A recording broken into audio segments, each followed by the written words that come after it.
Hi guys and welcome back to my channel. In case you guys were wondering, I was supposed to talk about my PS4 games last time in my last video, but I never got around to it. You know, like limited time and all. But in this video, I want to discuss with you guys what I didn't in my last video, and that is my PS4 collection. I don't have near as many PS4 games as I do Blu-ray DVDs, but I'm still very looking forward to reviewing them. I have 10 PS4 games, some I really love, some I'm only starting to play, like Dying Light, which it's alright, you know, I expected it to be better. I'm only about half an hour in, but it's not too bad at the moment. But I used to have a lot more PS4 games than this, but over time I realised that they were shit, so I got rid of them. But without further ado, let's go. The first game I want to talk about is one of my childhood games, and that would be Crash Bandicoot Insanity. I'm a massive fan of Crash Bandicoot. I had the original games on PS1, I had the teddy bears, and I had a lot of the merchandise. My favourite character was always Nitros Brio, you know, that guy is like Frankenstein monster. I've already reviewed this game in the past and it's still on my channel at the moment. If you guys want to go watch it, check it out.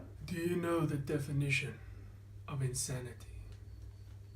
Far Cry 3. This is actually the first Far Cry game I ever played. I've played all the Far Cry games and this is the one I still love the most. You're on a remote island and you have to rescue your friends from that guy, Vas Montenegro. I think that's how you say it. Vas Montenegro. I don't know how to say his last name, but yeah, he's an awesome villain. Then following Far Cry 3, we have Far Cry 4. It was hard for me to get into the story of this game. Like, the story's a little all over the place and I can't really remember it that well. But the graphics and gameplay and the weapons you get are awesome. There are some aspects in this game that I like more than Far Cry 3. Like the grapple hook where you can hook them on the top of mountains and climb up the mountains. That little helicopter that you can ride over the mountains, that's pretty cool.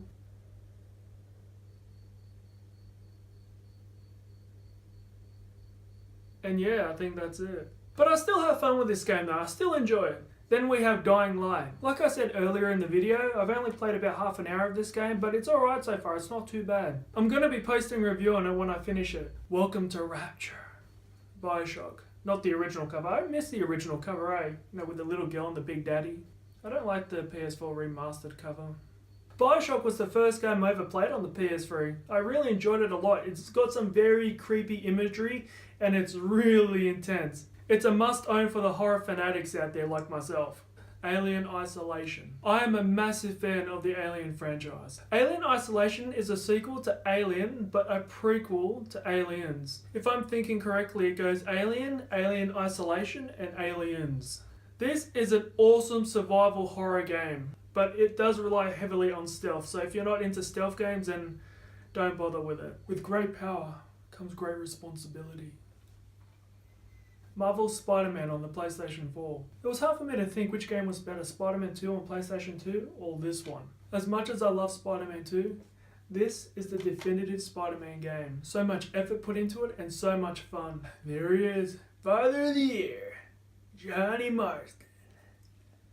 Red Dead Redemption 2. This was one of the most anticipated games of 2018, and did it deliver? The characters are amazing, the graphics are unbelievable, and the story is solid.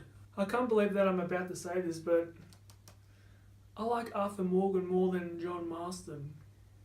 I'm sorry, he's just got more character, but I love John Marston too. I had plans to review the original game like back in the day, but I never got around to it, so I'm gonna have to do it again. But overall, this game is brilliant. And then we have 2013's crowning jewel, The Last of Us. This is one of the most unique games I've ever played in my life. It's the only game I've ever played that has made me cry multiple times throughout the whole playthrough. This game is beyond words. It's one of the greatest games I've ever played in my entire life. I can't wait to review this game. And the final game on the list is Welcome to the Family, Son. Resident Evil 7 Biohazard. This is not the first Resident Evil game I played. I played the second one when I was like 9 or 10 years old, but I lasted about 15 minutes before I ran off screaming because it was too scary. The sequels I never got around to play, but this one, I love it so much. It's so good. It goes back to survival horror, which is what Resident Evil is known for. And it's a really fantastic horror game that everyone must play. Anyway guys, that comes to the end of my video. I hope you guys enjoyed it. Leave a like or a comment below, let me know what you think, and I'll see you guys next time.